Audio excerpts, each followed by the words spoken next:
NSA may be snooping en masse via AT&T. America's top snooping agency, the NSA, might be working with telecom giant AT&T to spy on pretty much everyone. According to the Intercept, the National Security Agency may be using AT&T buildings across the U.S. as part of a mass surveillance program called FAIRVIEW. The Intercept identified AT&T facilities in Seattle, San Francisco, Los Angeles, Dallas, Atlanta, Chicago, Washington, and New York City. The website reports that these locations process AT&T customer data, as well as large amounts of information from other internet providers inside the U.S. and abroad. The FAIRVIEW program, in which AT&T is the sole member, reportedly gives the NSA access to international communications cables, routers, and switches. This has been reported to provide the agency access to billions of metadata records, as well as texts, emails, and phone calls. An AT&T spokesperson told The Intercept the company was required by law to provide information to government and law enforcement. The NSA told the website they couldn't confirm or deny the reporting, but said they are, quote, bound by both policy and law to protect U.S. persons' privacy and civil liberties. They're watching you. Weaponized sound or shoddy spying. Alleged cases of sonic attacks in China and Cuba have raised the question of how sound can be used as a weapon. U.S. diplomats in Guangzhou have been diagnosed with unexplained brain injuries following abnormal sensations of sound and pressure, prompting fears of a sonic weapon. Ultrasound is a possibility, but an unusual weapon choice. It loses power with distance more quickly than audible sounds and requires precise alignment with the subject. University of Maryland researchers theorize that the illness may have resulted from surveillance gear being positioned too closely together. Ultrasonic devices can interfere with each other in a phenomenon known as intermodulation distortion, producing audible sounds similar to what patients claim to hear. When placed at too close range or combined with other ultrasonic emitters, these devices can cause cavitation damage by causing bubbles to form in body fluids, tissues, or cells. It's hard to say for certain what exactly triggered the diplomat's mystery ailments, but more than one expert has chimed in to say bad engineering or a bad spy job is more plausible an explanation than a sonic attack. Lawsuit says Facebook's been spying on users. A lawsuit filed in California claims Facebook hasn't been very friendly to its users.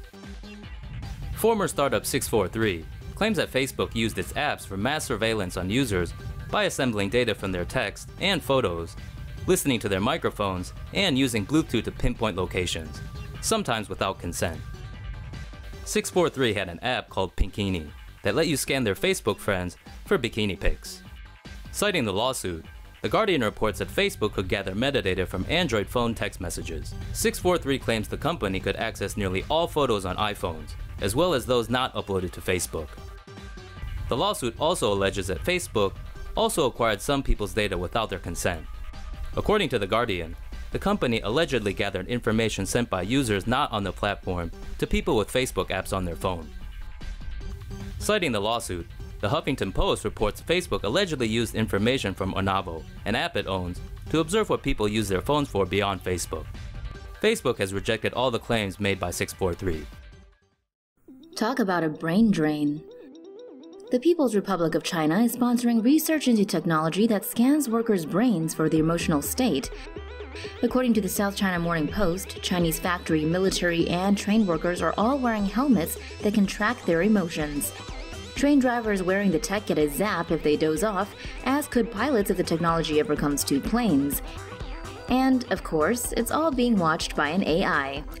According to the MIT Technology Review, the system probably doesn't work despite claims it boosted a factory's profits by over $300 million. The South China Morning Post reports researchers are also developing a new version with cameras and body-wide sensors for use in hospitals. This would be able to monitor facial expressions, body temperature, and movements. And all that, Tomo Sapiens, sounds like the beginnings of the Thought Police, with a live feed to your brain. Face recognition tech used by British cops. The British nanny state has millions of surveillance cameras, but even with those legion of lenses, UK police tech still struggles with face recognition. New findings by British newspaper The Independent say that facial recognition technology employed by the UK's Metropolitan Police Force is wrong 98% of the time.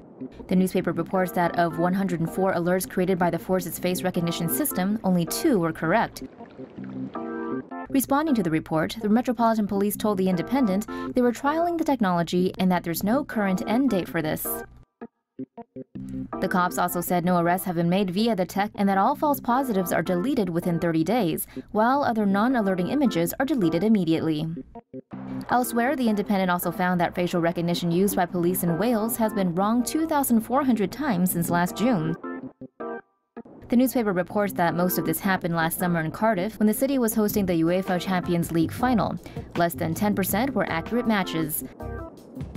According to the BBC, South Wales Police said the system has gotten better over time. Watching me, watching you. Big Brother will be watching out for sports fans at Super Bowl 52 this weekend. When Minneapolis hosts Super Bowl 52 this weekend, law enforcement will be watching out for public safety through the lenses of some 2,000 fixed surveillance cameras. Thousands of fans will descend on the city where 3,000 police officers will be on duty. Around 2,000 officers will be equipped with a video application that lets them record and broadcast suspicious activity to a command center. There, 80 staff from various law enforcement agencies will monitor public safety on the day and coordinate accordingly across Minneapolis. According to Pioneer Press, command center officials will watch the movements of officers in real time by tracking blue and white badges on a map. Officials will also be able to monitor and deal with most incidents within the U.S. Bank Stadium via enhanced surveillance technology. Similar operations have taken place in other cities hosting the Super Bowl.